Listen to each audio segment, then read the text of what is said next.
మాధవిలత అని సినిమాలో హీరోయిన్ అయిపోయి తర్వాత హీరోయిన్ నుంచి సైడ్ క్యారెక్టర్ పడిపోయి ఏదో ఎవడు అవకాశం ఇవ్వకపోతే ఇక ఆమె వేరే రకరకాల వ్యవహారాలు చేసుకొని ఎవరు విను నువ్వోవన్వి వేరే వేరే వ్యవహారాలు అంటున్నావు అంటే ఏంది? వేరే వేరే వ్యవహారాలు అంటే ఏంది చెప్పు, ఏంటి జర్నలిస్ట్ వాను ఎంత ధైర్యంగా కెమెరా ముందల ఎవడు ఏమనలేడు అని ధైర్యమా? జర్నలిస్ట్ అయితే ఓడు ఏమనలేడు అనుకుంటున్నావా? ముందర కెమెరా పెట్టుకొని నోటి దగ్గర మైక్ పెట్టుకొని ఏది పడితే అది మాట్లాడడం కాదు, కన్స్ట్రక్టివ్ క్రిటిసిజం చేయాలి.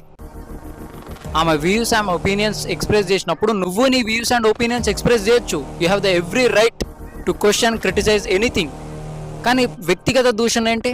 నోటికి ఎంతో సత్తా మాట్లాడతావా? జర్నలిస్ట్ అయితే ఎవడు ఏమనలేడన్న ధైర్యమా? హీరోయిన్ నుంచి సైడ్ క్యారెక్టర్ పడిపోవడం, తర్వాత అవకాశాలు రాకపోవడం నువ్వు చూసినావా? నీకు తెలుసా? దగ్గర నుంచి చూసినావా? నువ్వు పోషిస్తున్నావా? నువ్వని మాట్లాడడానికి నీకేం రైట్ ఉంది వ్యక్తిగతంగా దూషణ చేయడానికి? ఆమె ఏమన్నా మాట్లాడితే దానికి నువ్వు క్రిటిసైజ్ చేయాలనుకుంటే దాని మీద చెయ్యి.